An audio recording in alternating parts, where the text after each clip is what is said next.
Chicken pakora বানাবো।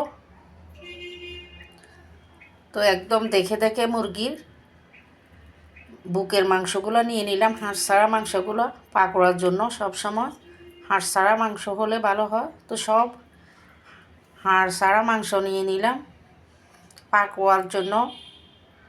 Poultry মুরগিগুলোও ভালো নরম সরম হয়, দেশি মুরগি বা কক এগুলো শক্ত শক্ত, ওগুলা রান্না করে খেলেই ভালো লাগে, পাকোড়াতে ভালো হবে না, ফ্রাইও ভালো হবে না।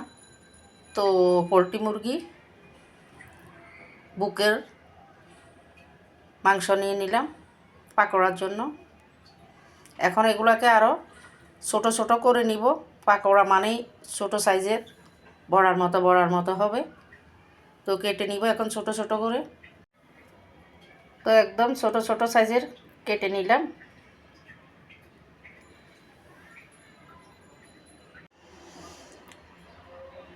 এবার মাংসে নিয়ে নিলাম পেঁয়াজ পেস্ট, রসুন পেস্ট, আদা পেস্ট,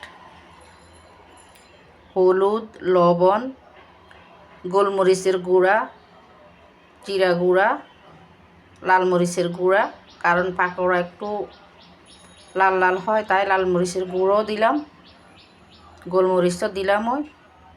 এবার সব কিছু দিয়ে ভালোভাবে মেখে নিব। দিয়ে দিলাম একটা ডিম ভেঙে। তো আপনারা যদি আরও বেশি বানাতে চান তখন 2-3টা ডিম দিবেন। এটা কে কতটুকু বানাবে ওটার উপরে। আমি যতটুকু বানাচ্ছি একটা দিলেই হয়ে যাবে। তো এখন আবার আরেকটু মাখে নিতে হবে ডিম দিয়ে।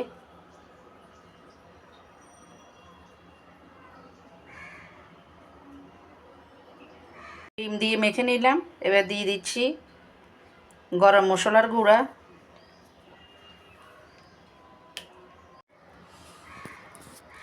দিয়ে দিলাম চাউলের গুঁড়া। এবার ভালোভাবে চাউলের গুঁড়া সব মেখে নিব। তো চাউলের গুঁড়া দিয়ে ভালোভাবে মেখে নিলাম। এখন 1 থেকে 1.5 ঘন্টা এগুলো রেস্টে রাখবো, তারপরে ভেজে নিব।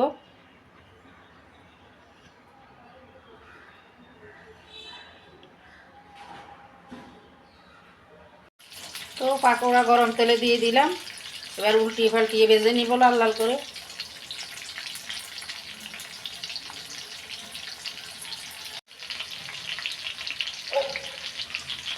তো 1 পিঠ ভাজা হওয়ার পর উল্টিয়ে দিলাম।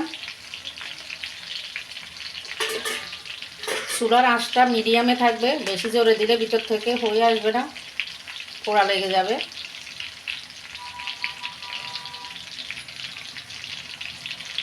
আবার উল্টিয়ে দিব, লাল লাল করে ভেজে নিব সব।